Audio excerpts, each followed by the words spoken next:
اشہد ان لا الہ الا اللہ۔ اچھا بھائی، امام کے پیچھے مقتدی کیا پڑھے؟ سمیر مرتضی گجرات سے اگر کوئی جہری نماز امام کے پیچھے پڑھ رہا ہے، جب وہ نماز شروع کرتا ہے تو اس کو ثنا پڑھ کر خاموش ہو جانا چاہیے یا اس کو تعوذ اور تسمیہ بھی پڑھنا چاہیے؟ اور اگر کوئی سری نماز امام کے پیچھے پڑھ رہا ہے تو سورہ فاتحہ بھی پڑھنی چاہیے یا پھر کتنا پڑھنا چاہیے؟ جہری نماز ہو یا سری نماز ہو، آپ ثنا پڑھ کے امام کے پیچھے خاموش ہو جائیں قیام میں۔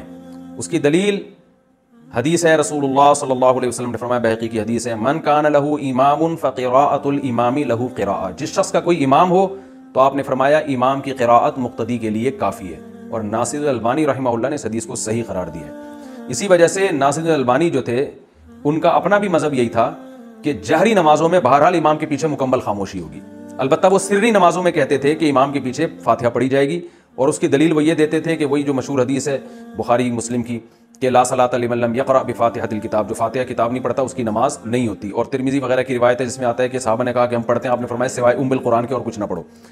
تو اور اقرأ بہا فی نفسک کے الفاظ بھی ہیں کہ تو اس بیس پر البانی رحمہ اللہ کا مذہب یہ تھا کہ بھئی جہری میں نہیں پڑھی جائے گی لیکن سری میں پڑھی جائے گی۔ لیکن احناف نے اس حدیث کو عام لیا ہے جس میں آتا ہے من کان لہ امام فقراءۃ الامام لہ قراءۃ، نبی نے فرمایا جس کا امام ہو امام کی قراءت مقتدی کے لیے کافی ہے۔ تو یہ جہری اور سری کا نبی نے کوئی فرق نہیں کیا اس میں، لہذا جہری میں بھی امام کی قراءت چاہے وہ فاتحہ ہو یا سورت ہو وہ مقتدی کے لیے کافی ہے، سری میں بھی کافی ہے۔ رہا یہ مسئلہ کہ حدیث میں جو آتا ہے کہ اقرا بہا فی نفسک، سورہ فاتحہ کے بارے میں آتا ہے دل میں پڑھو، تو ہم کہتے ہیں دل میں پڑھنے کا مطلب اس کے معنی اور مفہوم میں آپ سورہ فاتحہ کے بارے میں غور کر سکتے ہیں، زبان سے نہ پڑھیں آپ۔ اس طرح سے تمام روایتوں میں تطبیق ہو جاتی ہے۔ رہا یہ مسئلہ کہ نبی صلی اللہ علیہ وسلم نے یہ جو فرمایا کہ جو فاتحہ نہیں پڑھتا اس کی نماز نہیں ہوتی، تو صحیح ہے مسلم میں پوری حدیث ہے، اس میں آگے آتا ہے من لم یقرأ بفاتحۃ الکتاب فصاعدا۔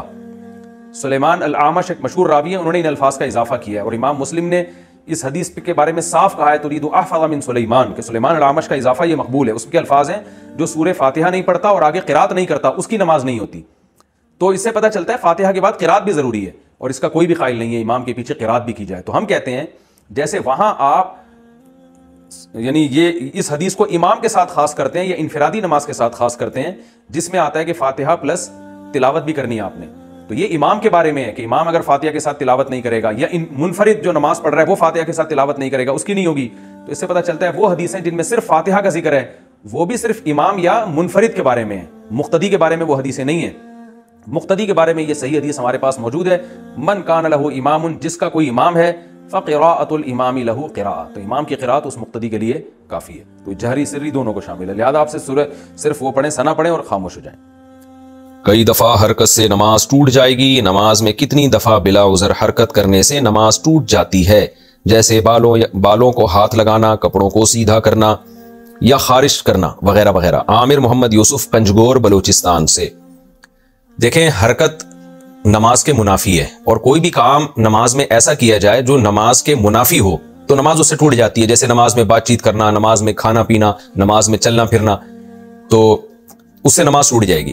تو اس پر تو پوری امت کا اجماع ہے، لیکن یعنی اس کے لیے تو دلیل کی حاجت نہیں ہے کیونکہ یہ اجماع امت سے ثابت ہے کہ نماز میں نماز کے اگینسٹ کوئی کام کرنے سے، نماز کے منافی کوئی کام کرنے سے نماز ٹوٹ جاتی ہے۔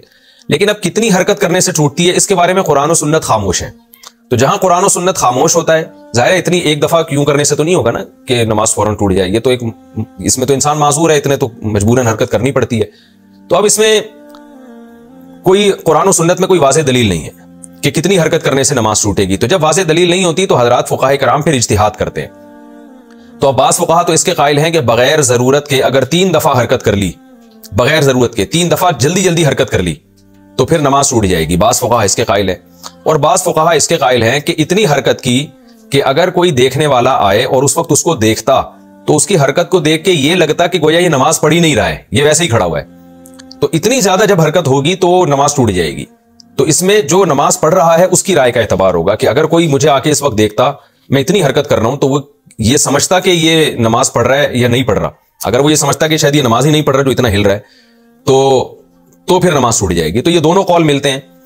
گنجائش اس دوسرے قول میں ہے کہ اتنی حرکت ہو کہ دیکھنے والا سمجھے کہ گویا یہ نماز ہی نہیں پڑھ رہا، تو پھر اس میں کوئی مقدار متعین نہیں، بس بہت زیادہ حرکت ہوگی کہ دیکھنے والا یہ سمجھے۔ تو ہم یہ کہیں گے نماز اس کی ٹوٹ گئی ہے. اور پہلا جو قول ہے جس میں ہے کہ 3 دفعہ جلدی جلدی حرکت کی، وہ قول سخت بہت ہے، اس میں مشکل بہت ہے، لیکن احتیاط اسی میں ہے. تو بہتر یہی ہے کہ حرکت ہی نہ کریں تاکہ اس مسئلے میں پڑھنے کی ضرورت ہی پیش نہ آئے نا. ہمارے حضرت فرمایا کرتے تھے نمازی کو چاہیے پہلے جتنی جہاں جہاں کھجانا ہے نا تسلی سے کھجا لے، ہلے اتنا ہل کے تھک جائے پھر کھڑا ہو. بہت سے لوگوں کو دیکھا ہے نماز سے پہلے سکون سے بیٹھے ہوتے ہیں، جیسے ہی نیت باندھیں گے ایک دم ہلنا شروع ہو جاتے ہیں، پتہ نہیں ان کو کیا ہو جاتا ہے، ایک دم حرکت کرنا شروع ہو جائیں گے. تو تمیز سے نماز پڑھنی چاہیے انسان کو. تو ایسا کام نہیں کرنا چاہیے جو نماز کے منافی. ہاں کوئی بہت ضرورت ہے تو پھر جلدی سے حرکت کر کے وہ ختم کر دے اس کو جو خارش ہو رہی ہے، تاکہ نماز میں اس کا دھیان نہ بٹے. بعض دفعہ خارش ہو رہی ہوتی ہے سر میں یا کہیں چہرے پہ، اس طرح سے اس کو کوئی الجھن ہو رہی ہوتی ہے، اگر وہ نہیں کھجائے گا تو نماز سے دھیان ہٹتا ہے. تو اس میں تو ٹھیک ہے جلدی سے حرکت کر لی. یا کوئی نمازی کے آگے سے گزرنے کی کوشش کر رہا ہے اس کو ہٹا لینا چاہیے.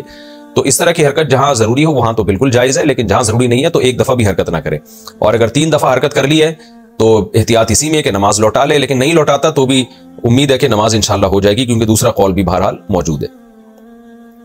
لیکن گناہ بہرحال ہوگا، یہ خوب ذہن میں رکھیں کہ بار بار بلا وجہ حرکت کرنے سے نماز کا خشوع و خضوع بھی خراب ہوتا ہے اور گناہ بھی ملتا ہے. بسم اللہ الرحمن الرحیم. وسوسے کی وجہ سے سجدہ سہو کرنا. نماز میں اکثر مجھے وسوسے آتے رہتے ہیں کہ رکعت کم پڑھ لی یا سورت نہیں پڑھی.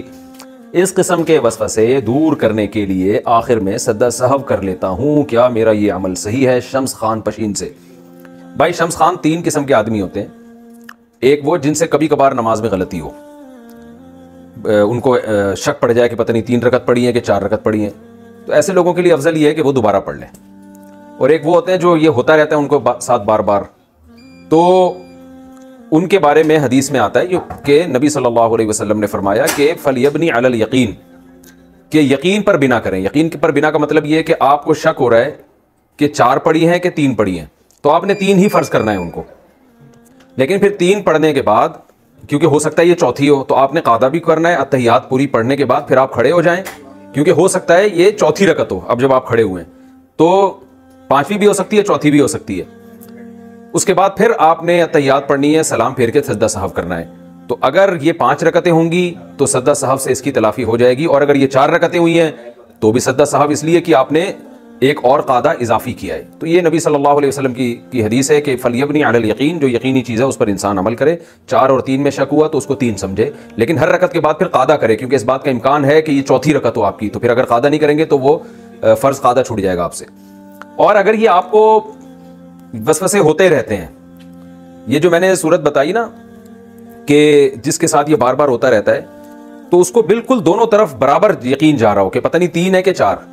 اور اگر غالب گمان ہو رہا ہے کسی کے بارے میں، کسی یعنی یہ غالب گمان ہو رہا ہے کہ نہیں میں نے 3 نہیں بلکہ 4 پڑھی ہیں، تو غالب گمان پر عمل کرے. پھر تو آپ کو اکثر جو وسوسے آتے رہتے ہیں کم پڑھ لی ہے یا سورت نہیں پڑھی ہے، تو آپ یہ دیکھ لیں کہ یہ واقعی آپ کو شک ہوتا ہے حافظے کی کمزوری کی وجہ سے، یہ خام خواہ کا وہم ہو رہا ہے. تو پہلے آپ دماغ پہ دباؤ ڈالا کریں، جو غالب گمان ہے نا جس طرف ذہن جا رہا ہے اسی پر عمل کیا کریں آپ. اور یعنی آپ کا غالب گمان ہے کہ 3 پڑھی ہیں تو 3 سمجھے، غالب گمان ہے کہ 4 پڑھی ہیں تو 4 سمجھے. اور اگر کہیں بھی دماغ نہیں جاتا، بالکل 50% یہ ہے کہ 3 پڑھی ہیں، 50% یہ ہے کہ 4 پڑھی ہیں، تو پھر اس طریقے پر عمل کریں جو میں نے آپ کو بتایا ہے. پھر اس کو 3 سمجھیں اور 3 رکعت کے بعد قاعدہ کریں، جو ہو سکتا ہے چوتھی کے بعد ہو، اور پھر آپ دوبارہ آخر میں قاعدہ کر کے سجدہ سہو کریں، تو اس سے آپ کی نماز ہو جائے گی. باقی یہ کہ یہ جو بار بار وسوسے نماز میں آ رہے ہیں نا، یہ بعض دفعہ وہم بھی ہوتا ہے انسان کو. اچھی بھلی نماز پڑھ رہا ہوتا ہے اور وہم شروع کر دیتا ہے شاید میں نے ایسے کیا. تو غالب گمان پر عمل کا معمول بنائیں آپ، اور تھوڑا سوچ لیا کریں. جس طرف ذہن جائے، پہلی مرتبہ میں جس طرف ذہن جائے نا، وہ اکثر وہ رائے صحیح ہوتی ہے، تو اس رائے پر عمل کیا کریں آپ. اشہد ان لا الہ الا اللہ